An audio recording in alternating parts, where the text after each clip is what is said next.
Hello everyone, welcome back to ever study classes. So guys, आज इस lecture में हम डिस्कस करने वाले हैं आरपीएससी असिस्टेंट प्रोफेसर का जो एग्जाम हुआ था 2021 में, उसके प्रीवियस ईयर क्वेश्चंस को। और आज हमारा जो टॉपिक होने वाला है that would be marketing management, and this lecture would be very helpful for the NET exam as well, for the PGT as well as other state AP exams. So start करते हैं हमारा आज का ये discussion on RPSC assistant professor previous year questions. App Study Classes has launched courses for the RPSC 2023, including ABST, EAFM, and BADM. You can check out these courses on App Study Classes website. App Study Classes has various courses for the UGC NET and other exams as well. You can check out these courses on App Study Classes website as well as on app. So first question is on your screen now. The question is, which marketing concept is based on the development, design and implementation of marketing programs, processes and activities that recognizes their breadth and interdependence? देखिए question में क्या पूछा जा रहा है। Question कह रहा है कि वो कौन सा मार्केटिंग कंसेप्ट है जो डेवलपमेंट डिजाइन पे बेस्ड है, जिसमें जो भी हम मार्केटिंग के प्रोग्राम्स हैं, प्रोसेसेस हैं या फिर एक्टिविटीज हैं, जब उनको इंप्लीमेंट करते हैं तो उस टाइम पर जो भी ये प्रोग्राम्स हैं, ये हमारे प्रोसेसेस हैं, उनकी जो इंटरडिपेंडेंस है, यानी कि किस तरह से वो एक दूसरे के ऊपर डिपेंड करते हैं और उनकी जो ओवरऑल ब्रेथ है उसको भी साथ में वो रिकॉग्नाइज करता है। तो चार ऑप्शंस हमारे पास यहाँ पर दिए गए हैं। पहला है holistic marketing concept, second is selling concept, third is relationship marketing concept and fourth is internal marketing concept. So right answer इस क्वेश्चन का हमारा हो जाएगा option number 1, which is holistic marketing concept. So holistic marketing जो concept है वो जो हमारी मार्केटिंग की एक्टिविटीज है, जो हमारा ओवरऑल बिजनेस है, उसको एक सिंगल एंटिटी की तरह जो है वो यहाँ पर देखता है, यानी कि सारे के सारे पार्ट्स को एक सिंगल एंटिटी की तरह यहाँ पर देखा जाता है। और होलिस्टिक मार्केटिंग में ये बिलीव करा जाता है कि whole is greater than the sum of its parts, कि जो हमारा बिजनेस है वो एज ए होल हमें उसको देखना है, राइट। जितनी भी हमारी एक्टिविटीज हैं वो एक दूसरे के ऊपर डिपेंड करती हैं, right. So holistic marketing is an approach of marketing that considers the entire business and all its components as integrated system. तो एक इंटीग्रेटेड सिस्टम की तरह यहाँ पर एक बिजनेस को देखा जाता है। चार कंपोनेंट्स होलिस्टिक मार्केटिंग के होते हैं जो आप याद रखेंगे, which is very important: integrated marketing, internal marketing, relationship marketing and performance marketing. Next question is when two brand names are featured on a single product. तो देखिए क्वेश्चन हमसे यहाँ पर पूछ रहा है कि जब दो ब्रांड नेम्स को एक सिंगल प्रोडक्ट के ऊपर फीचर करा जाता है तो इसे हम क्या बोलते हैं। ऑप्शंस हमारे पास हैं: डबल ब्रांडिंग, को ब्रांडिंग, ब्रांड लॉयल्टी या फिर कल्चर ब्रांडिंग। तो देखिए बहुत ही आसान क्वेश्चन है। राइट आंसर इस क्वेश्चन का हमारा हो जाएगा ऑप्शन नंबर 2, विच इज को ब्रांडिंग, राइट। सो को ब्रांडिंग को हम ब्रांड कोलैबोरेशन या फिर ब्रांड पार्टनरशिप भी बोलते हैं। ये ऐसी स्ट्रेटेजी होती है जहां पर दो ब्रांड्स साथ में मिलकर के एक प्रोडक्ट को सेल करते हैं, कि एक ही प्रोडक्ट के ऊपर आपको दोनों ब्रांड्स देखने को मिल जाएंगे। दोनों ही ब्रांड्स की जो स्ट्रेंथ होती है उनको लीवरेज करने की यहाँ पर कोशिश होती है।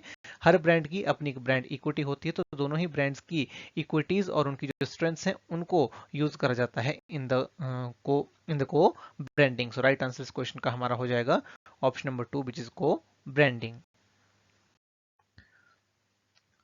Next question is in demographic environment marketer must be aware of. तो डेमोग्राफिक एनवायरनमेंट को जब एक मार्केटर स्टडी करता है तो उस टाइम पर जो मार्केटर है वो किस चीज के बारे में अवेयर होना चाहिए, ये हमें यहाँ पर बताना है। अब डेमोग्राफिक जो एनवायरनमेंट है वो होता क्या है।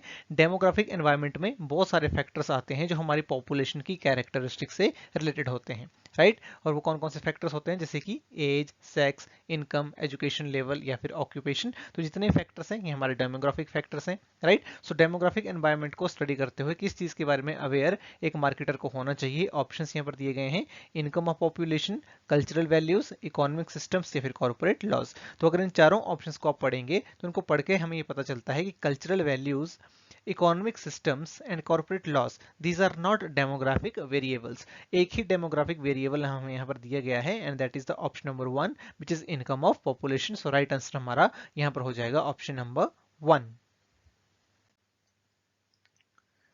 Next question is unethical marketing practices include. तो हमसे यहाँ पर पूछा जा रहा है कि अनइथिकल मार्केटिंग प्रैक्टिसेस में क्या क्या आएगा। अब अनएथिकल मार्केटिंग प्रैक्टिसेस क्या होती हैं? अनएथिकल मार्केटिंग प्रैक्टिसेस वो प्रैक्टिसेस होती हैं जो कहीं ना कहीं कंज्यूमर को डिसीव करने के लिए करी जाती हैं। अपने बेनिफिट के लिए मार्केटर कंज्यूमर को डिसीव करता है, और इस तरह की प्रैक्टिसेस ना लॉन्ग टर्म में एक ऑर्गेनाइजेशन के लिए अच्छी होती हैं, ना ही कंज्यूमर के लिए अच्छी होती हैं, और ना ही ओवरऑल सोसाइटी के लिए अच्छी होती हैं। सो क्या क्या आएगा अनएथिकल मार्केटिंग एक्टिविटीज में? ऑप्शंस हमारे पास यहाँ पर दिए गए हैं। पहला है bribery, second is tying agreement, third is quality defect, and fourth is all of the above. तो देखिए ब्राइवरी तो अनएथिकल मार्केटिंग प्रैक्टिसेस में आएगी ही, राइट। इसके अलावा टाइंग एग्रीमेंट यहाँ पर दिया गया है। टाइंग एग्रीमेंट क्या होता है? देखो टाइंग एग्रीमेंट का मतलब होता है कि जब एक पर्टिकुलर सेलर दो प्रोडक्ट्स को एक साथ टाई कर देता है, यानी कि एक तरह से टाई अप से ही ये टाइंग एग्रीमेंट वर्ड यहाँ पर आया है। यानी कि आपको एक प्रोडक्ट खरीदना है तो उसके साथ में जो प्रोडक्ट ऐड कर देगा सेलर वो भी साथ में आपको खरीदना पड़ेगा। इसको हम बोलते हैं टाइंग एग्रीमेंट, राइट। तो ये भी एक अनएथिकल मार्केटिंग प्रैक्टिस होती है, बिकॉज आप जबरदस्ती एक प्रोडक्ट कंज्यूमर को बाई यहाँ पर करवा रहे हो, उससे दो प्रोडक्ट्स का चार्ज यहाँ पर कर रहे हो, जबकि हो सकता है उसे एक ही प्रोडक्ट की जरूरत हो। या फिर क्वालिटी में कोई डिफेक्ट आ जाए तो ये भी हमारी एक अनएथिकल मार्केटिंग प्रैक्टिस होगी। सो राइट आंसर इस क्वेश्चन का हमारा हो जाएगा option number 4, which is all of the above. ये तीनों जो ऊपर ऑप्शंस में दिए गए हैं ये सारी की सारी अनएथिकल मार्केटिंग प्रैक्टिसेस हैं। Next question is in the economic arena marketer need to focus on. So economic arena में एक मार्केटर को किस चीज के ऊपर फोकस करना है, यानी कि क्वेश्चन हमसे ये पूछ रहा है कि कौन सा इकोनॉमिक फैक्टर है जिसे एक मार्केटर को फोकस करना चाहिए। तो हमें नीचे दिए गए ऑप्शंस में से इकोनॉमिक फैक्टर्स को बेसिकली सिलेक्ट करना है। तो जो यहाँ पर ऑप्शंस हमारे पास दिए गए हैं वो देखिए ऑप्शन में है। सबसे पहले है levels of saving, second is opportunities of for innovation, third is income distribution, and fourth is 1 and 3। तो देखो 1 जो है levels of saving, yes it is an economic factor, right, ये इकोनॉमिक फैक्टर में आता है। इसके अलावा इनकम डिस्ट्रीब्यूशन ये भी हमारा एक इकोनॉमिक फैक्टर है। सो राइट आंसर इस क्वेश्चन का हमारा हो जाएगा option number 4, which is 1 and 3। Opportunities for innovation this is not an economic factor, तो ये हमारे यहाँ पर आंसर में नहीं आएगा, राइट। सो राइट आंसर इस पर्टिकुलर क्वेश्चन का हमारा हो जाएगा option number 4, which is 1 and 3। Next question is the process under which an organization tries to make its product different from the products of other organization। So वो कौन सी process है जिसमें एक ऑर्गेनाइजेशन अपने प्रोडक्ट को अपने कंपटीटर के product के कंपैरिजन में डिफरेंट बनाने की कोशिश करती है। ऑप्शंस हमारे पास दिए गए हैं product diversification, product segmentation, product differentiation या फिर प्रोडक्ट सिंप्लीफिकेशन। तो देखिए बहुत ही आसान क्वेश्चन है। क्वेश्चन जो हमसे पूछा जा रहा है उसी की स्टेटमेंट में हमारे पास यहाँ पर आंसर दिया हुआ है। क्या बोला जा रहा है कि एक ऑर्गेनाइजेशन को क्या करना है, प्रोडक्ट को डिफरेंट बनाना है from the product of other organisation. So बहुत सिंपल है, राइट आंसर हमारा हो जाएगा option number 3, which is product differentiation. Product differentiation होती क्या है? प्रोडक्ट डिफरेंशिएशन का सिंपल मतलब है कि जो भी हमारा प्रोडक्ट है उसे हमें अलग दिखाना है as compare to our competitor, so that जो हमारा प्रोडक्ट है उसकी एक यूनिक सेलिंग प्रोपोजिशन बने, राइट। कंज्यूमर उसको ज्यादा कैच करें और हमारा प्रोडक्ट जो है वो एक अलग तरह से दिखे मार्केट में, ये पर्पस होता है प्रोडक्ट डिफरेंशिएशन का। सो राइट आंसर हमारा यहाँ पर इस क्वेश्चन का हो जाएगा ऑप्शन नंबर 3। प्रोडक्ट डिफरेंशिएशन से ब्रांड लॉयल्टी भी बढ़ती है, राइट, सेल्स में भी ग्रोथ आती है और अल्टीमेटली कंपनी का प्रॉफिट भी इंक्रीज होता है। Next question is which product strategy is used in maturity stage of product life cycle। So product life cycle की maturity जो स्टेज होती है उसमें कौन सी स्ट्रेटेजी एक कंपनी को यूज करनी चाहिए, ये क्वेश्चन हमसे पूछ रहा है। तो प्रोडक्ट लाइफ साइकिल की कुछ स्टेजेस हमारे पास होती हैं। इस तरह से हमारे पास प्रोडक्ट लाइफ साइकिल की स्टेजेस होती हैं। सबसे पहले इंट्रोडक्शन आता है, देन ग्रोथ, उसके बाद हमारे पास यहाँ पर मेच्योरिटी स्टेज आती है, फिर डिक्लाइनिंग स्टेज आ जाती है, राइट। सो जब मेच्योरिटी स्टेज के ऊपर एक प्रोडक्ट होगा तो कौन सी स्ट्रेटेजी फॉलो करी जाएगी? ऑप्शन सबसे पहला ऑप्शन है offer product extensions, second is diversify brands and items models, third is create product awareness and trial, and fourth is maximise market share. तो देखिए मेच्योरिटी स्टेज में होता क्या है, जब एक पर्टिकुलर प्रोडक्ट मेच्योरिटी स्टेज में पहुंचता है तो उसकी जो ग्रोथ है वो स्टेबल यहाँ पर हो जाती है, राइट। इसके अलावा और ग्रोथ मार्केट में नहीं होती। क्यों यहाँ पर ग्रोथ स्टेबल हो जाती है? बिकॉज यहाँ पर जो कंपटीशन है वो भी मार्केट में आ जाता है, सभी को पता चल जाता है कि कोई इनोवेटिव प्रोडक्ट आया है, राइट। यहाँ पर कंपटीटर्स भी काफी ज्यादा फाइट करने लगते हैं प्रोडक्ट के साथ, तो जो सेल्स है वो स्टेगनेंट यहाँ पर हो जाती है। तो इस टाइम पर अगर एक कंपनी को सस्टेन करना है मार्केट में, so they have to diversify their brands, right. इसलिए मेच्योरिटी स्टेज में जो स्ट्रेटेजी यूज करी जाएगी that would be option number 2, diversify brands and items models. जो भी एक पर्टिकुलर कंपनी के प्रोडक्ट्स हैं उन्हें उन्हें वहां पर डाइवर्सिफाई करना पड़ेगा सो दैट वो कम्पिटिटिव रह सके मार्केट में, क्योंकि यहाँ पर जो आपके प्रॉफिट मार्जिन हैं वो काफी कम हो जाते हैं, और अगर कंपटीशन में रहना है, स्टिल मार्केट में सस्टेन करना है, तो डाइवर्सिफिकेशन यहाँ पर करनी पड़ती है, कुछ नया आपको यहाँ पर लेकर के आना पड़ता है। इसलिए हमारा राइट आंसर यहाँ पर हो जाएगा option number 2। Next question is meaning of FMCG is. तो देखिए बहुत ही आसान क्वेश्चन है। एफएमसीजी की फुल फॉर्म हमसे पूछी जा रही है। ऑप्शंस दिए गए हैं, fast moving consumer goods, second is famous moving compulsory goods, third is fast market consumer goods, fourth is frequent market consumption goods. तो देखिए बहुत इजी ये क्वेश्चन है। राइट आंसर हमारा हो जाएगा option number 1, fast moving consumer goods. Next question is which one of the following is not a part of convenience product. तो convenience product का पार्ट कौन सा नहीं है ये हमें यहाँ पर बताना है। 4 ऑप्शंस हमारे पास दिए गए हैं। पहला है staple product, second is speciality product, third is impulse product and fourth is emergency product. Right. So convenience products होते कौन से हैं? देखिए कन्वीनियंस प्रोडक्ट्स वो प्रोडक्ट्स होते हैं जिन्हें एक कस्टमर फ्रीक्वेंटली बाई करता है, इमीडिएटली बाई करता है, and a consumer by these products without any comparison. Minimum comparison consumer का लगता है, राइट, और मिनिमम बाइंग एफर्ट लगता है। इस तरह के प्रोडक्ट्स को हम बोलते हैं कन्वीनियंस प्रोडक्ट्स। राइट। सो कन्वीनियंस प्रोडक्ट्स जो है हमारे स्टेपल भी होते हैं। स्टेपल प्रोडक्ट्स भी एक कन्वीनियंस प्रोडक्ट का पार्ट है। राइट। स्टेपल प्रोडक्ट्स वो प्रोडक्ट्स होते हैं जो हम डेली बेसिस के ऊपर खरीदते हैं। राइट। जो भी हमारी रोजमर्रा की जरूरत की चीजें होती हैं उन्हें हम स्टेपल प्रोडक्ट्स कहते हैं। जैसे कि अगर आपने सॉल्ट खरीदा, आपने शुगर खरीदी, तो उनको हम स्टेपल प्रोडक्ट्स बोलते हैं। राइट। जिनको हम रोजमर्रा की जिंदगी में यूज करते हैं। इसके अलावा इंपल्स प्रोडक्ट्स वो प्रोडक्ट्स होते हैं जिन्हें हम इंपल्सिवली खरीदते हैं, यानी कि कोई बिना किसी प्लानिंग के खरीदते हैं। कि आप मार्केट में गए, आप गए तो राइस खरीदने थे, लेकिन वहां पर आपने कैंडीज देखी और आपने कैंडी खरीद ली, तो उसे हम इंपल्स प्रोडक्ट बोलेंगे। और इमरजेंसी प्रोडक्ट्स होते हैं जो हमें इमरजेंसी में चाहिए होते हैं। जैसे कि बारिश लगी तो आपने छाता खरीदा, आप बीमार हो आपने मेडिसिन खरीदी, so these are the emergency products. लेकिन जो स्पेशलिटी प्रोडक्ट्स हैं ये कन्वीनियंस प्रोडक्ट्स का पार्ट नहीं होते हैं। स्पेशलिटी प्रोडक्ट्स हमारे शॉपिंग प्रोडक्ट्स का पार्ट कहीं ना कहीं होते हैं। तो इसलिए राइट आंसर हमारे यहाँ पर हो जाएगा option number 2। Next question is a trademark can be registered with the act. तो देखिए क्वेश्चन हमसे पूछ रहा है कि ट्रेडमार्क जो है वो कौन से एक्ट के अंदर रजिस्टर होता है। तो 4 ऑप्शन हमारे पास यहाँ पर दिए गए हैं। पहला है the trade and merchandise Marks Act 1948. The second is the Trade and Merchandise Marks Act 1958. Third is the Trade and Merchandise Marks Act 1968. And fourth is the Trade and Merchandise Marks Act 1978.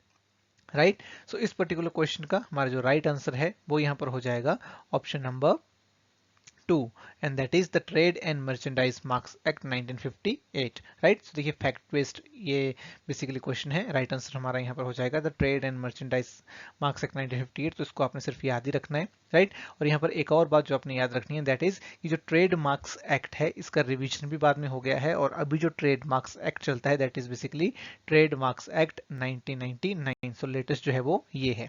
Right.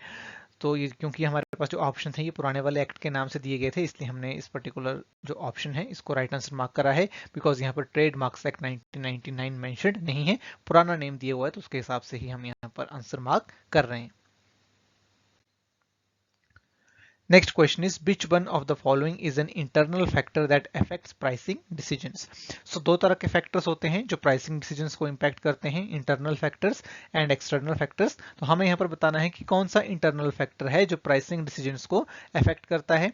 Options हमें यहाँ पर दिए गए हैं, demand of the product, ethical values, promotional efforts and cost of resources। तो कौन से factors हैं जो इंटरनल होंगे जो प्राइस को इफेक्ट करेंगे। तो देखिए इस क्वेश्चन का जो हमारा राइट आंसर बनेगा that will be option number 3 which are promotional efforts. Promotional efforts internal क्यों है? बिकॉज प्रमोशनल एफर्ट्स कंपनी के हाथ में है। राइट।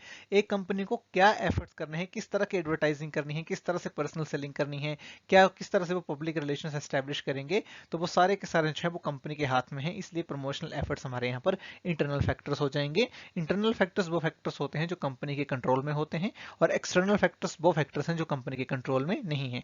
इसके अलावा जो डिमांड है ये कंपनी के कंट्रोल में नहीं है। एथिकल वैल्यूज भी सोसाइटी पे डिपेंड करती हैं।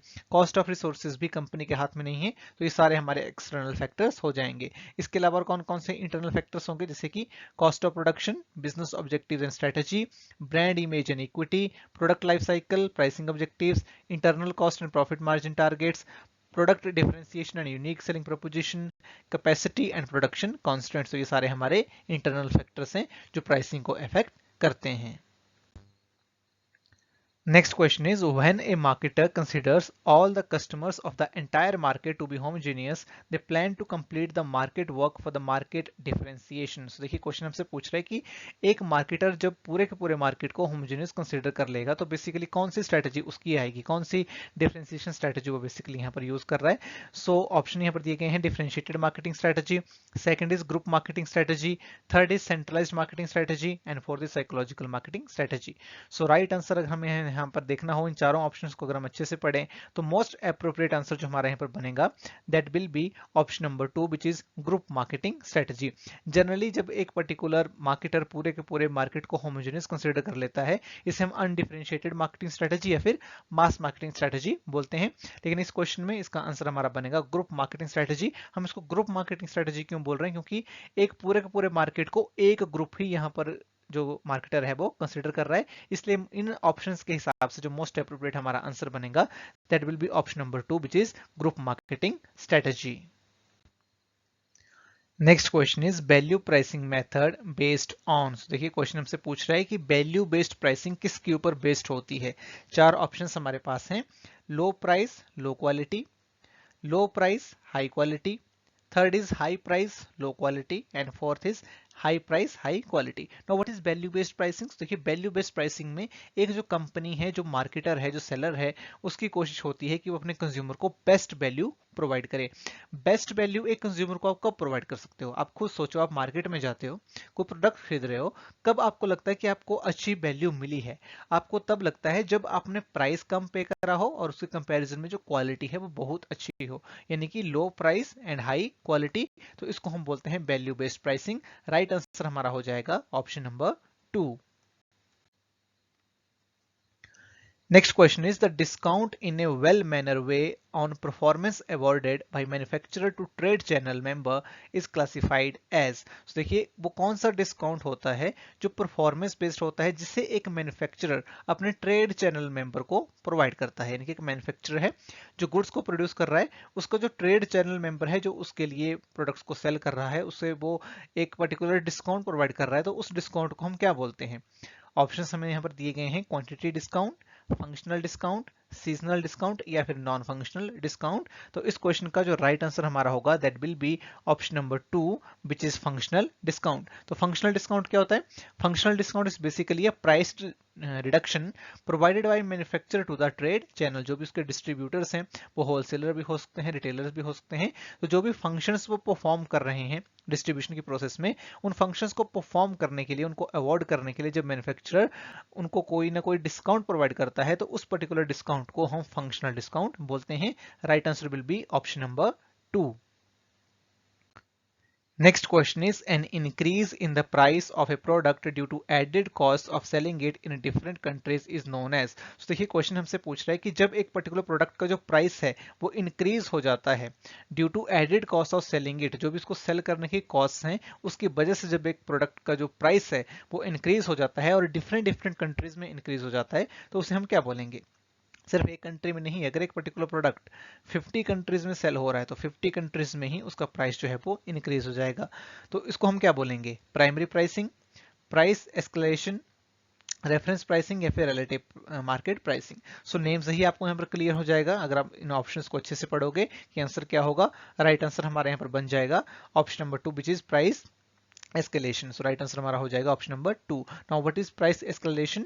So price escalation means increase in price of a product or service over a particular period of time। जब एक particular over the period of time हमारा जो price है वो काफी ज्यादा increase हो जाता है तो उसे हम price escalation बोलते हैं। राइट, ये बहुत सारे फैक्टर्स की वजह से हो सकता है, जैसे कि इन्फ्लेशन आ गई है, राइट, प्रोडक्शन कॉस्ट बढ़ गई है, मार्केट कंडीशंस चेंज हो गई हैं, जो डिमांड और सप्लाई डायनामिक्स हैं वो चेंज हो गए हैं, डिमांड बहुत ज़्यादा है, सप्लाई उतनी बढ़ नहीं पा रही है, राइट। तो इसको हम प्राइस एस्केलेशन बोलते हैं और ये बिजनेसेस को भी इंपैक्ट करती हैं और कंज्यूमर्स को भी इंपैक्ट करती हैं, बिकॉज कंज्यूमर्स के लिए जो प्रोडक्ट है वो महंगा हो जाता है, उनकी रीच से बाहर हो जाता है, और बिजनेसेस की जो कॉस्ट ऑफ प्रोडक्शन है, जो उनकी इनपुट कॉस्ट है, वो बढ़ जाती है। तो दोनों के लिए ही ये आइडियल कंडीशन जो है वो नहीं होती है।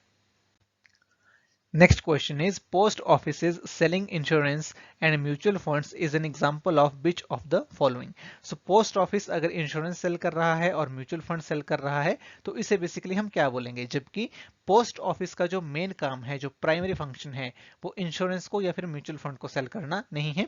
तो इसे हम क्या बोलेंगे, vertical marketing system, horizontal marketing system, administration marketing system, या फिर नन ऑफ द एबव। सो देखिए इस क्वेश्चन का जो राइट आंसर हमारा होगा that will be option number 2 which is horizontal marketing system. Horizontal marketing system क्या होता है, जहां पर दो या दो से ज्यादा कंपनीज साथ में मिल जाती हैं जो डिफरेंट इंडस्ट्रीज की होती है। जैसे कि इस डायग्राम में आप देख सकते हैं, कंपनी ए है जो इंडस्ट्री 1 से है, कंपनी बी इंडस्ट्री 2 से है, कंपनी सी इंडस्ट्री 3 से है, यानी कि तीन अलग अलग कंपनियां अलग अलग इंडस्ट्री से जब वो इकोनॉमीज ऑफ स्केल को अचीव करने के लिए एक साथ आ जाती हैं तो इसे हम हॉरिजॉन्टल मार्केटिंग सिस्टम बोलते हैं।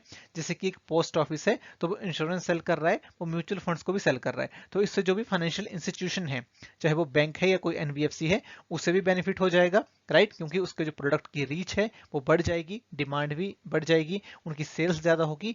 पोस्ट ऑफिस को भी बेनिफिट हो जाएगा क्योंकि उनके पास कस्टमर्स आते हैं, राइट, तो उनको भी वहां पर फीस जो है वो मिल जाएगी, उन पर्टिकुलर प्रोडक्ट्स को सेल करने की कमीशन उनको मिल जाएगा, तो दोनों को ही बेनिफिट हो जाएगा। और इसी को हम बोलते हैं HMS यानी कि horizontal marketing system.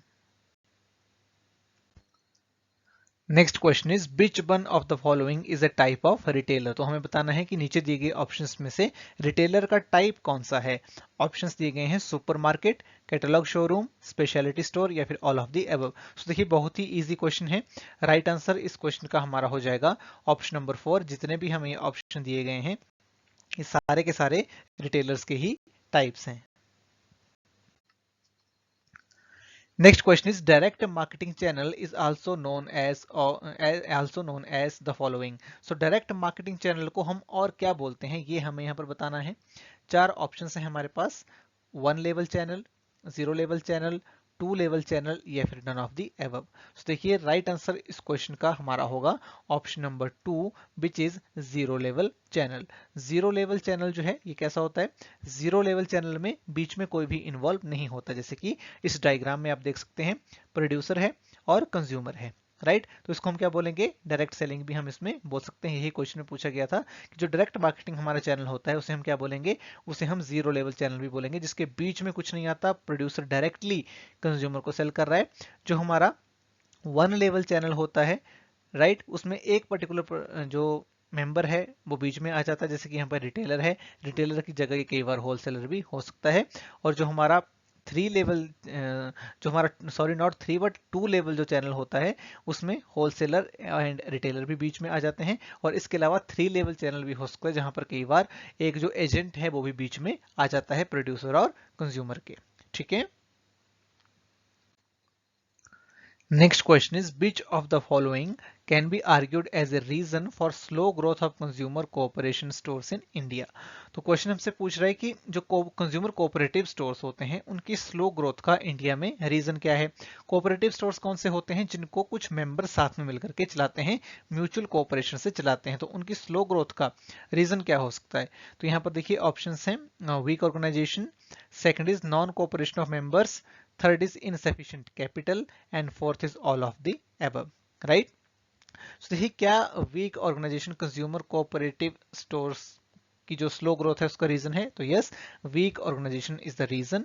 Second is non cooperation of members, तो अगर मेंबर्स कोऑपरेट साथ में ना करें तब भी वहां पर प्रॉब्लम आती है, तो yes this is also reason, उनके अपने कन्फ्लिक्ट्स हो जाते हैं। कैपिटल जो है वो सफिशिएंट नहीं होती है, इनसफिशिएंट होती है, वो कैपिटल रेज नहीं कर पाते इतनी आसानी से, तो ये भी एक रीजन है कंज्यूमर कोऑपरेटिव की स्लो ग्रोथ का। इसलिए हमारा जो राइट आंसर है यहाँ पर that will be option number 4 which is all of the above.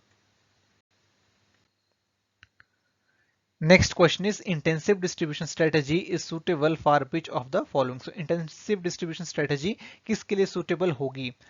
पहला ऑप्शन है new automobile, second is women apparel brand, third is soft drink and fourth is blower. तो देखिए इस क्वेश्चन का जो राइट आंसर हमारा होगा that will be option number 3 which is soft drink. तो देखिए जो सॉफ्ट ड्रिंक्स होते हैं आपको हर जगह मिल जाएंगे, छोटी से छोटी दुकान पर भी मिलेंगे, बड़े से बड़े मॉल में भी मिल जाएंगे, राइट। और इंटेंसिव डिस्ट्रीब्यूशन स्ट्रेटेजी हम किस टाइप के प्रोडक्ट्स के लिए यूज करते हैं, तो इस स्ट्रेटेजी को यूज करा जाता है कन्वीनियंस प्रोडक्ट्स के लिए जिनको हम रोजमर्रा की जरूरत के लिए खरीदते हैं, राइट। जैसे कि सॉफ्ट ड्रिंक हो गया, राइट, तो इसको भी लोग डेली कई बार डेली कहीं कंज्यूम करते हैं, राइट। इसके अलावा शुगर है, सॉल्ट है, टूथपेस्ट है, तो हमारी जो रोजमर्रा की जरूरत की चीजें हैं उनको बेसिकली हम कन्वीनियंस गुड्स बोलते हैं, और इनके लिए इंटेंसिव डिस्ट्रीब्यूशन स्ट्रेटेजी यूज करी जाती है। इंटेंसिव डिस्ट्रीब्यूशन स्ट्रेटेजी में जो मार्केटर है वो अपने प्रोडक्ट की अवेलेबिलिटी को इंक्रीज करता है, यानी कि हर जगह पे प्रोडक्ट उसका होना चाहिए, छोटी से छोटी दुकान पर भी होना चाहिए और बड़े से बड़े मॉल में भी होना चाहिए, और इसी को हम बोलते हैं intensive distribution strategy. Next question is dash advertising aims to stimulate a repeat purchase of product and services। तो किस टाइप की एडवर्टाइजिंग जो है वो रिपीट परचेज को स्टिमुलेट करती है, यानी कि जिसकी वजह से कंज्यूमर बार बार प्रोडक्ट को खरीदता है। ऑप्शंस दिए गए हैं informative advertising, persuasive advertising, reminder advertising या फिर reinforcement advertising. So right answer इस क्वेश्चन का हमारा हो जाएगा option number 3 which is reminder advertising. जो रिमाइंडर एडवर्टाइजिंग है ये कंज्यूमर को रिमाइंड करवाती है प्रोडक्ट के बारे में, जो उसकी एग्जिस्टिंग अवेयरनेस है उसको री इन्फोर्स करती है, राइट। बार बार याद दिलाती रहती है प्रोडक्ट का, जिसकी वजह से कंज्यूमर प्रोडक्ट को रिपीटेडली परचेज करता है। इन्फॉर्मेटिव एडवर्टाइजिंग इसके अलावा होती है जिसमें सिर्फ और सिर्फ इन्फॉर्मेशन प्रोवाइड करी जाती है। परसुएसिव एडवर्टाइजिंग का पर्पस होता है कंज्यूमर को परसुएड करना to purchase the product, right. और री इन्फोर्समेंट एडवर्टाइजिंग होती है जहां पर कंज्यूमर को एडवर्टाइज करके ये बताया जाता है कि जो उसने प्रोडक्ट खरीदा था वो डिसीजन उसका सही था। सो इस क्वेश्चन का जो राइट आंसर हमारा होगा that will be option number 3 reminder advertising. Next question is, which of the following is not included in the main features of the Dagmar approach to advertising planning? So देखिए एक approach हमारे पास होती है advertising में, advertising planning की डैगमार approach उसे बोलते हैं। उसका कौन सा फीचर नहीं है ये हमें यहाँ पर बताना है। चार ऑप्शन है हमारे पास। Advertising goals must be fixed, second is advertising goals must be written, third is it emphasizes on the objectives then advertising communication, and fourth is advertising must be scalable। ठीक है। तो देखिए इस क्वेश्चन का जो राइट आंसर हमारा यहाँ पर बनेगा that will be option number 3 and that is it emphasises on objectives then advertising communication. देखिए जो डैगमार अप्रोच है जिसकी फुल फॉर्म है defining advertising goals to measure advertising results, ये सिर्फ ऑब्जेक्टिव्स पे फोकस नहीं करती है, ऑब्जेक्टिव के साथ साथ ये एडवर्टाइजिंग कम्युनिकेशन के ऊपर भी फोकस करती है, किस तरह से एक पर्टिकुलर ऑर्गेनाइजेशन अपनी एडवर्टाइजिंग को अपनी एडवर्टाइजमेंट को कम्युनिकेट करती है टू द कंज्यूमर।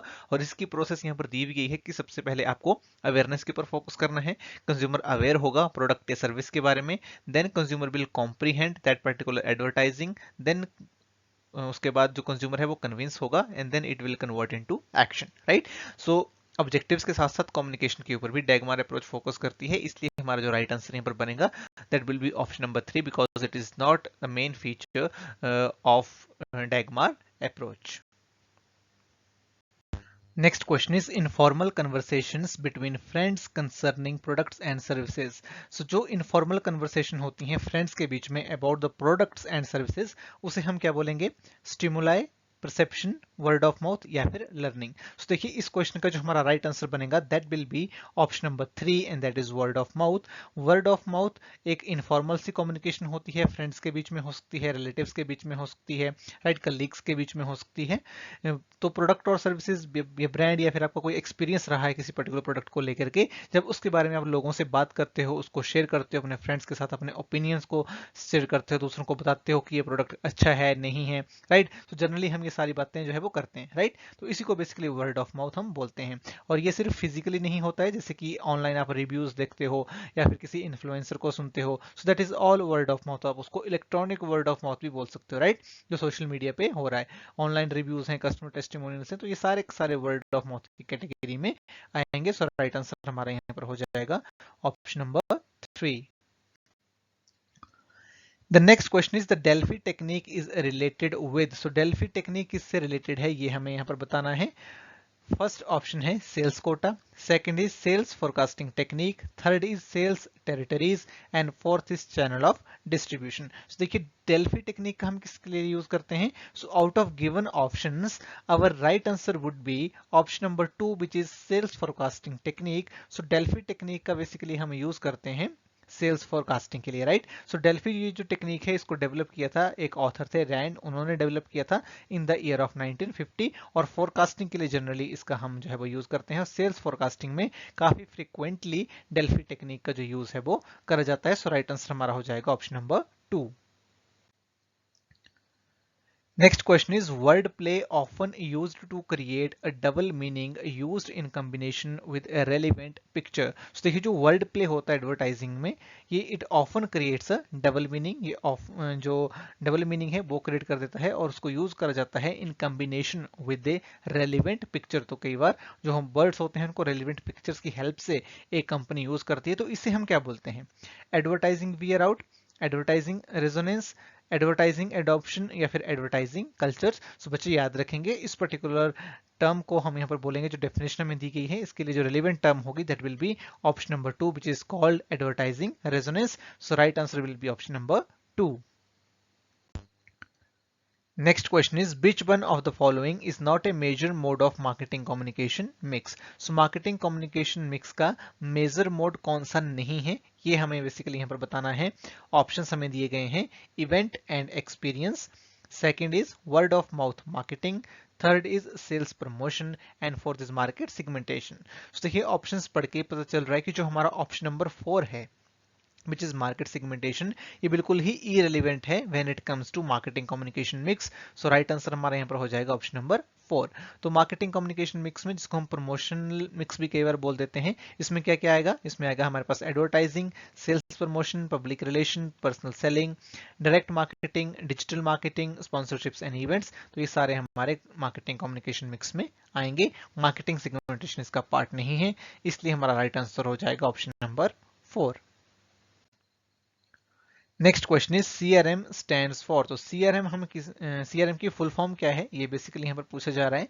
ऑप्शंस दिए गए हैं customer retention management, second is customer relationship management, third is customer retailing management and fourth is customer reference management. So right answer देखिए इस क्वेश्चन का हमारा बनेगा option number 2 which is customer relationship management.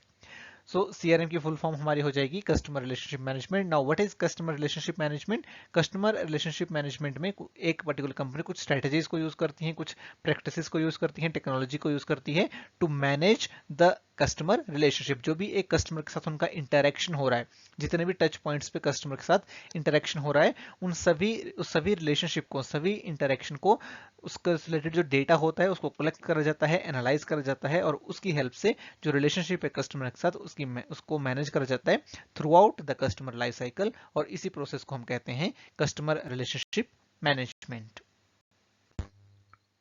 Next question is following is not a feature of business market. हमें यहाँ पर बताना है कि जो बिजनेस मार्केट है उसका फीचर कौन सा नहीं है। अब बिजनेस मार्केट कौन सा होता है? बिजनेस मार्केट वो मार्केट होता है जहां पर प्रोडक्ट और सर्विसेज सेल करी जाती हैं टू द अदर बिजनेसेस। इनकी टू बिजनेस हाउसेस के बीच में बाइंग एंड सेलिंग हो रही है, वहां पर रिटेल कंज्यूमर यानी कि इंडिविजुअल कंज्यूमर नहीं होता है, राइट। सो यहाँ पर ऑप्शंस दिए गए हैं less geographically concentrated buyers, second is larger buyers and third is close customer supplier relationship and fourth is 2 and 3। So right answer इस क्वेश्चन का हमारा हो जाएगा option number 1 which is less geographically concentrated buyers. So less geographically concentrated buyers business market में नहीं होते हैं, काफी ज्यादा वो स्कैटर्ड होते हैं, राइट। लार्जर बायर वहां पर आपको देखने को मिलेंगे, जो रिलेशनशिप है कस्टमर सप्लायर की वो भी क्लोज होती है। तो ये दोनों ही फीचर्स हैं बिजनेस मार्केट के, लेकिन option number 1 it is not the feature of business market. So right answer हमारा यहां पर हो जाएगा ऑप्शन नंबर 1।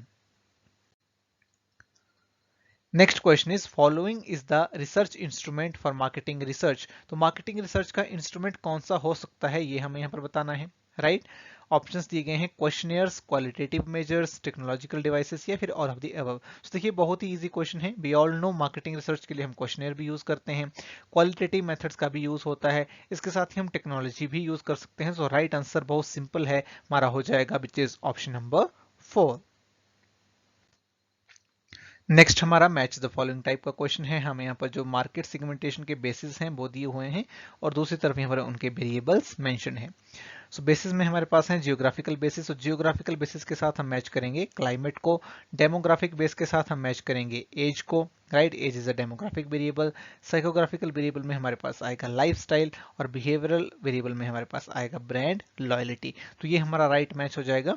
इसके हिसाब से अगर हम देखेंगे तो राइट आंसर हमारा जो यहाँ पर बनेगा that will be option number 1, which is a के साथ 3, बी के साथ 1, सी के साथ 2 एंड डी के साथ 4। और बच्चे एक चीज आपने यहाँ पर ध्यान रखनी है, जहां पर बहुत सारे स्टूडेंट्स कंफ्यूज होते हैं कि जो लाइफ स्टाइल है क्या ये साइकोग्राफिक वेरिएबल है या फिर ये बिहेवियरल वेरिएबल है। तो देखिए जो लाइफ स्टाइल है इसको हमेशा ही साइकोग्राफिक सिगमेंटेशन के साथ आपने मैच करना है, और लॉयल्टी को हमेशा ही बिहेवियरल बेस के साथ आपने मैच करना है। सो राइट आंसर हो जाएगा option number 1। Next question is, in which way an exporter company can help in international marketing. Question हमसे पूछ रहा है कि जो एक्सपोर्टर कंपनी होती है, यानी कि जो एक्सपोर्ट और इंपोर्ट का काम करती है, वो इंटरनेशनल मार्केटिंग में कैसे हेल्प कर सकती है। तो चार ऑप्शंस यहाँ पर दिए गए हैं, import export trade, second is reexport trade, third is both 1 and 2 and fourth is none of the above. तो देखिए इस क्वेश्चन का जो हमारा राइट आंसर होगा that will be option number 3। जो भी एक्सपोर्टर कंपनी है वो इंपोर्ट एक्सपोर्ट ट्रेड को भी फैसिलिटेट करती है और री एक्सपोर्ट ट्रेड को भी फैसिलिटेट करती है। अब री एक्सपोर्ट क्या होता है, इसमें क्या होता है कि एक पर्टिकुलर कंपनी है वो एक पर्टिकुलर कंपनी से जो उसका प्रोडक्ट होगा उसको इंपोर्ट करेगी, इंपोर्ट करके लेकर के आएगी और फिर किसी दूसरी कंट्री को वहां से वो एक्सपोर्ट कर देगी, इसको हम री एक्सपोर्ट बोलते हैं। सो राइट आंसर हमारा हो जाएगा option number 3 which is 1 and 2। Next question is, which one of the following is an advantage of digital marketing? So digital marketing का advantage कौन सा है ये हमें बताना है। फर्स्ट ऑप्शन है consumers can effectively screen out most messages. Second is advertisers may lose control over online messages. Third is marketer can buy ads on sites related to their own offerings. And fourth is promotional strategies can be copied. So देखिए इस particular question का जो हमारा right answer होगा that will be option number 3 which is marketers can buy ads on sites related to their own offering. So जो भी marketer है वो वेरियस साइट से एड्स को बाय कर सकते हैं जो भी उनकी ऑफरिंग है उनसे रिलेटेड। तो ये एक सिग्निफिकेंट बेनिफिट है डिजिटल मार्केटिंग का टू द कंपनीज, राइट। तो इसलिए हमारा जो राइट आंसर यहाँ पर हो जाएगा that will be option number 3। Consumers can effectively screen out most messages. तो ये इतनी आसानी से हम मैसेजेस को स्क्रीन आउट नहीं कर सकते। एडवर्टाइजर्स में lose control over online messages, तो ये इसका कोई बेनिफिट नहीं है, राइट। ये तो एक डिसएडवांटेज हो गया, हमें बताना था advantage. And promotional strategies can be copied, ये भी एक डिसएडवांटेज है। तो सिर्फ एक ही एडवांटेज यहाँ पर दिया हुआ है that is option number 3। So right answer हमारा यहाँ पर हो जाएगा option number 3। Next question is features of rural marketing includes. तो रूरल मार्केटिंग के फीचर्स कौन कौन से होते हैं ये हमें बताना है। पहला ऑप्शन दिया गया है large and scattered market, second is heterogeneous market, third is seasonal demand and fourth is all of the above. So बहुत ही आसान ये क्वेश्चन है। रूरल मार्केट के ये सारे फीचर्स होते हैं, राइट आंसर हमारा हो जाएगा ऑप्शन नंबर 4। इसके अलावा कौन कौन से फीचर्स होंगे, देखिए बहुत सारा मार्केट पोटेंशियल है रूरल इंडिया में, राइट। यूनिक कंज्यूमर बिहेवियर हमें वहां पर देखने को मिलता है। इंफ्रास्ट्रक्चर के चैलेंजेस हैं। इसके अलावा जियोग्राफिक स्प्रेड होता है यानी कि स्कैटर्ड मार्केट है, राइट। प्राइस सेंसिटिविटी कंज्यूमर में ज्यादा होती है। प्रोडक्ट को कस्टमाइज करना पड़ता है रूरल मार्केट्स के लिए। इसके अलावा सेपरेट प्रमोशनल स्ट्रैटेजीज चाहिए होती हैं। रिलेशनशिप ओरिएंटेड वहां पर कंज्यूमर होता है, राइट। लास्ट माइल डिस्ट्रीब्यूशन वहां पर हमें देखने को मिलता है। इसके अलावा लोकल जो इन्फ्लुएंसर्स होते हैं उन्हें एंगेज करना पड़ता है और रूरल सेंट्रिक मार्केटिंग मिक्स यहाँ पर मार्केटर को क्रिएट करना पड़ता है। तो ये तीनों ऑप्शन जो हमें दिए गए थे तीनों ही फीचर्स हैं रूरल मार्केट्स के।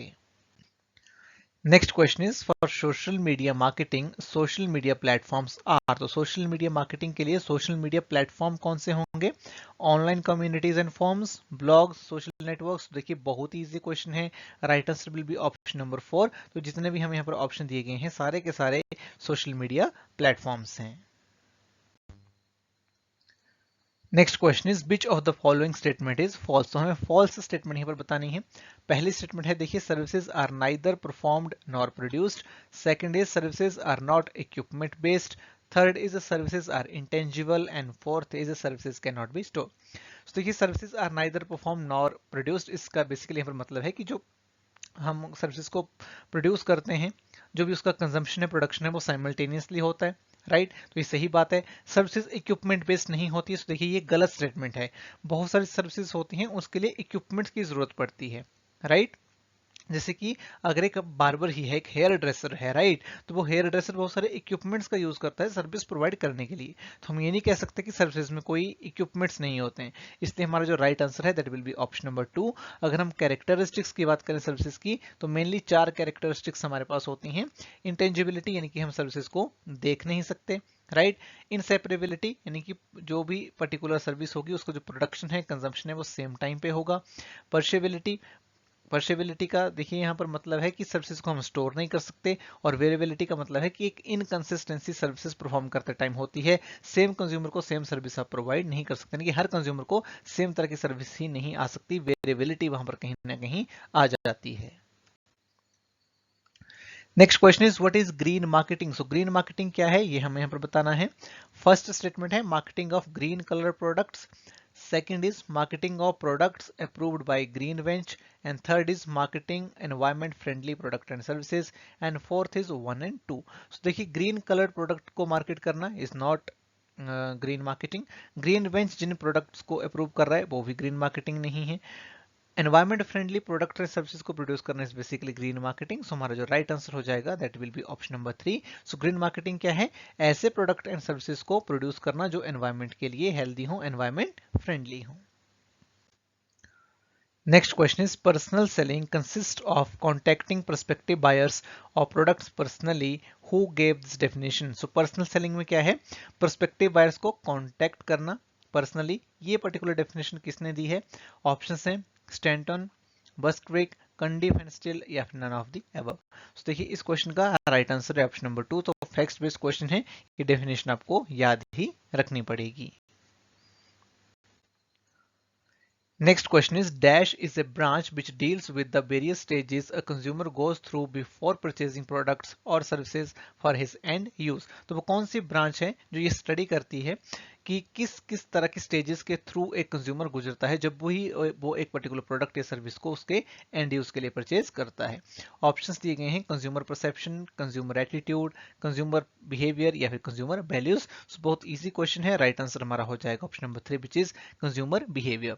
तो कंज्यूमर बिहेवियर में हम क्या स्टडी करते हैं कि एक जो हमारा कंज्यूमर है, चाहे वो एक इंडिविजुअल कंज्यूमर है या फिर एज ए ग्रुप, हम या फिर हम ग्रुप ऑफ कंज्यूमर को स्टडी कर रहे हैं या फिर वो एक ऑर्गेनाइजेशन है, वो क्या प्रोसेस फॉलो करते हैं in selecting, purchasing, using and disposing the product, services, ideas और एक्सपीरियंसेस। तो इसको हम क्या बोलते हैं? Consumer behaviour. Right answer will be option number 3। Next question is steps between evaluation of alternative and purchase decision of a buyer। तो कौन कौन से steps हैं जो purchase decision जो होता है कंज्यूमर का और जो evaluation of alternative है उसके बीच में आ जाएंगे। जनरली हम जो प्रोसेस पढ़ते हैं कंज्यूमर बिहेवियर की उसमें पढ़ते हैं इंफॉर्मेशन सर्च, राइट। तो सबसे पहले आएगा हमारे पास प्रॉब्लम रिकॉग्निशन, फिर information search, evaluation of alternatives, purchase decisions and post purchase behaviour. तो क्वेश्चन हमसे पूछ रहा है कि जो हमारा थर्ड एंड फोर्थ स्टेज होती है यानी कि evaluation of alternative and purchase decision, उसके बीच में क्या क्या प्रोसेसेस होती हैं, क्या क्या वहां पर बायर करता है, तो कौन कौन सी चीजें उस चीज को वहां पर इंपैक्ट करती हैं in transition from evaluation of alternative to the purchase decision. सबसे पहला है attitude of the others, unanticipated situational factors, purchase intention. देखिए ये तीनों ही चीजें, जो एटीट्यूड है दूसरे लोगों का, अनएंटिसिपेटेड सिचुएशनल फैक्टर्स हैं और जो परचेज इंटेंशन है कंज्यूमर का, ये तीनों ही चीजें इन्फ्लुएंस करेंगी इस ट्रांजिशन को जो होता है from the evaluation of alternative to the purchase decision, right. So right answer इस पर्टिकुलर क्वेश्चन का हमारा हो जाएगा option number 4 which is all of the above. Next question is consumer behaviour is influenced by. तो consumer behaviour को क्या क्या influence करता है? फर्स्ट ऑप्शन है social class, then self concept, both 1 and 2 या फिर नन ऑफ द एबव। तो देखिए बहुत ही इजी क्वेश्चन है, राइट आंसर हमारा हो जाएगा ऑप्शन नंबर 3। सोशल क्लास भी और सेल्फ कंसेप्ट ये दोनों ही कंज्यूमर बिहेवियर को इन्फ्लुएंस करेंगे। तो देखिए जो जो फैक्टर्स यहाँ पर कंज्यूमर बिहेवियर को इन्फ्लुएंस करते हैं वो है हमारे economic factors, personal factors, psychological factors and cultural and social factors. और इनके अंदर कौन कौन से वेरिएबल्स आते हैं ये सारे आपको यहाँ पर पता होने चाहिए। Next question is according to Dash theory, discomfort occurs when a consumer holds conflicting thoughts about a belief or an attitude object, right. So जब एक पर्टिकुलर कंज्यूमर के माइंड में कन्फ्लिक्टिंग थॉट आते हैं अबाउट ए पर्टिकुलर बिलीफ और ए product, तो उसे हम बेसिकली क्या बोलते हैं, यानी कि आपने एक मोबाइल फोन खरीदा और उसको खरीदने के बाद आपको लग रहा है कि नहीं, मोबाइल फोन मैंने गलत खरीद लिया है, तो ये किस थ्योरी के अकॉर्डिंग ये चीज होती है, यानी कि उस डिस्कम्फर्ट को हम क्या बोलते हैं, self perception, cognitive dissonance, attitude या फिर लाइवलीहुड। तो इस पर्टिकुलर चीज को देखिए हम बोलते हैं, इस पर्टिकुलर फिनोमिना को बोला जाता है कॉग्निटिव डिसोनेंस। कॉग्निटिव डिसोनेंस का मतलब है कि जब एक डिसीजन लेने के बाद जो कन्फ्लिक्टिंग थॉट हमें आते हैं उसकी वजह से जो हमें डिस्कम्फर्ट होता है, that is called cognitive dissonance. Right answer will be option number 2. Next question is dash is the process by which consumers select, organize and interpret information input to create meaningful picture of the world. तो वो कौन सी process है जिसकी help से एक particular consumer select करता है, organise करता है और इंटरप्रेट करता है इंफॉर्मेशन को, राइट, और उसकी हेल्प से वो मीनिंग क्रिएट करता है of the world around him और हर। तो इसको हम क्या बोलते हैं, एटीट्यूड, परसेप्शन, मोटिवेशन या फिर लर्निंग। तो देखिए इस क्वेश्चन का हमारा राइट आंसर यहाँ पर बनेगा option number 2 which is perception. तो परसेप्शन एक ऐसी प्रोसेस होती है जिसकी हेल्प से हम सिलेक्ट करते हैं, ऑर्गेनाइज करते हैं और इंटरप्रेट करते हैं स्टिमुलाई को to create a meaningful understanding of the world around ourselves, right. So right answer यहाँ पर हो जाएगा option number 2 which is perception. Next question is a consumer's predisposition to accept or reject foreign made products. तो consumer की जो predisposition होती है, यानी कि कंज्यूमर ये सोचता है कि मुझे फॉरेन मेड जो प्रोडक्ट्स हैं वो लेने ही लेने, यानी कि हमें सिर्फ स्वदेशी प्रोडक्ट यूज करने हैं, सिर्फ देसी प्रोडक्ट यूज करने हैं, हमें विदेशी प्रोडक्ट यूज नहीं करने हैं। तो इसे हम क्या बोलते हैं, ऑप्शंस दिए गए हैं, consumer conformity, consumer ethnocentricism, third is consumer imagery या फिर none of the above. So right answer इस क्वेश्चन का देखिए हमारा हो जाएगा option number 2 which is consumer ethnocentrism. Consumer ethnocentrism का मतलब होता है कि कंज्यूमर की वो टेंडेंसी कि वो सिर्फ डोमेस्टिक प्रोडक्ट्स को ही प्रोड्यूस करेगा, यानी कि फॉरेन अल्टरनेटिव्स को यूज नहीं करेगा, सिर्फ जो डोमेस्टिक प्रोडक्ट्स हैं उन्हीं को यूज करेगा। तो इसको हम कहते हैं consumer ethnocentrism. Right answer will be option number 2. Next question is the key stakeholder of supply chain is. तो की स्टेक होल्डर्स कौन होंगे सप्लाई चेन के, ये हमें बताना है। ऑप्शंस दिए गए हैं, and customers, share holders, both 1 और 2 या फिर सप्लाई चेन पार्टनर्स। तो देखिए राइट आंसर इस क्वेश्चन का हमारा हो जाएगा option number 4 which is supply chain partners. तो देखिए अगर आप देखेंगे तो कस्टमर भी कहीं ना कहीं एक स्टेक होल्डर सप्लाई चेन का हो जाएगा, शेयर होल्डर भी कहीं ना कहीं स्टेक होल्डर तो हो ही जाते हैं, लेकिन क्वेश्चन हमसे पूछ रहा है की स्टेक होल्डर, ये जो वर्ड यहाँ पर यूज कर रहा है ना की, इसी की वजह से हमारा राइट आंसर हो गया है सप्लाई चेन पार्टनर्स। इसके अलावा देखिए नहीं तो जो मैन्युफैक्चरर है, जो प्रोड्यूसर है, vendors, warehouses, transportation companies, distribution centre, retailers, ये सारे ही सप्लाई चेन पार्टिसिपेंट्स में आते हैं, ठीक है। Next question is the purpose of supply chain management is to. Supply chain management का पर्पस क्या है। First option is coordination and collaboration with channel partners. Second is increase the production level. Third is enhance the quality of product. And fourth is none of the above. So देखिए production and quality of the product ये किसी भी तरह से supply chain management से related नहीं है। जो main purpose है supply chain management का that is to create coordination and collaboration among channel partners के जितने भी हमारे channel partners हैं उनके बीच में एक coordination रहे, एक collaboration रहे, ताकि जो भी movements of goods हैं वो सही से हो पाए। तो ये main purpose है सप्लाई चेन मैनेजमेंट का, इसलिए हमारा जो राइट आंसर है यहाँ पर that will be option number 1 coordination and collaboration with channel partners. Next question is logistic is the part of supply chain involve with the forward and reverse flow of. तो जो logistic है वो supply chain का ही हमारा एक part होता है, right, which deals with the forward and reverse flow of. किस चीज के फ्लो से रिलेटेड है, गुड्स, सर्विसेज, कैश या फिर ऑल ऑफ द अबव। तो देखिए इस क्वेश्चन का हमारे यहाँ पर जो राइट आंसर है that will be option number 4। So logistics में क्या आता है, जो भी हमारी गुड्स हैं, सर्विसेज हैं या फिर जो रिलेटेड इंफॉर्मेशन है उसे पॉइंट ऑफ ओरिजिन से पॉइंट ऑफ कंजम्पशन तक पहुंचाना, उसको फैसिलिटेट करना। And logistic is basically part of supply chain. So right answer हमारे यहाँ पर हो जाएगा ऑप्शन नंबर 4। गुड्स भी इसमें आएगा, सर्विसेज भी आएंगी और कैश भी आएगा। Next question is export marketing involve. तो एक्सपोर्ट मार्केटिंग में क्या क्या होता है ये आपको बताना है। एक्सपोर्ट मार्केटिंग का मतलब कि जो प्रोडक्ट्स हम दूसरी कंट्रीज को भेज रहे हैं उनकी मार्केटिंग करना। तो उसमें क्या क्या आएगा, एक्सपोर्टिंग, इंपोर्टिंग, क्रिएटिंग, लाइसेंसेज या फिर ऑल ऑफ द एबव। तो देखिए बहुत ही इजी क्वेश्चन है, राइट आंसर हमारा हो जाएगा ऑल ऑफ द एबव। तो एक्सपोर्ट मार्केटिंग में एक्सपोर्ट भी शामिल होगा, कुछ प्रोडक्ट्स को आपको इंपोर्ट भी करने पड़ेंगे और लाइसेंस भी आपको लेना पड़ेगा। तो इसलिए जो इस क्वेश्चन का हमारा राइट आंसर बनेगा that will be all of the above. Next question is a receipt for goods received by the shipment company is। so ये क्वेश्चन में पूछा जा रहा है कि जो रिसीट गुड्स रिसीव करते वक्त एक शिपमेंट कंपनी को मिलती है उसे हम क्या बोलते हैं, right. Receipt for goods received by shipment company is, option है हमारे bills of exchange, bill of lading, letter of credit and drawback will. देखो इस क्वेश्चन का जो हमारा राइट आंसर होगा that will be option number 2। जो रिसीट गुड्स की रिसीव करती है एक शिपमेंट कंपनी उसे हम कहते हैं bill of lending. Next question is which one of the following is a reason for the need of international marketing। so international marketing की हमें जरूरत क्यों पड़ती है, क्या आवश्यकता है इंटरनेशनल मार्केटिंग की, ये हमें बताना है। फर्स्ट ऑप्शन है growing demand on buyer power, monopoly power, third is liberalisation of government policies, या फिर ऑल ऑफ द एबव। तो देखिए इस क्वेश्चन का हमारा राइट आंसर बनेगा option number 4 which is all of the above. International marketing की हमें जरूरत है क्योंकि जो डिमांड है वो बढ़ रही है, उसकी वजह से जो बायर है उसकी पावर भी बढ़ रही है। मोनोपोली पावर ना बढ़ जाए इसके लिए भी हमें इंटरनेशनल मार्केटिंग की जरूरत पड़ती है, सभी को बराबर अपॉर्चुनिटीज मिले, ठीक है। इसके अलावा लिबरलाइजेशन जो है वो हो रही है, जो गवर्नमेंट है वो लिबरलाइजेशन कर रही है, ग्लोबलाइजेशन के ऊपर फोकस कर रही है, तो इसके लिए भी हमें इंटरनेशनल मार्केटिंग की जरूरत पड़ती है। और आज की डेट में हम देखते हैं कि जो इकोनॉमीज हैं वो इंटरकनेक्टेड हो गई हैं ड्यू टू टेक्नोलॉजी। एक पर्टिकुलर कंपनी एक कंट्री में बैठ के पूरे वर्ल्ड में अपने प्रोडक्ट एंड सर्विसेज को सेल कर सकती है, इसलिए हमें इंटरनेशनल मार्केटिंग की जरूरत पड़ती है। Next question is external macro international marketing environment includes. जो एक्सटर्नल इंटरनेशनल मार्केटिंग एनवायरनमेंट है उसमें क्या इंक्लूड होता है।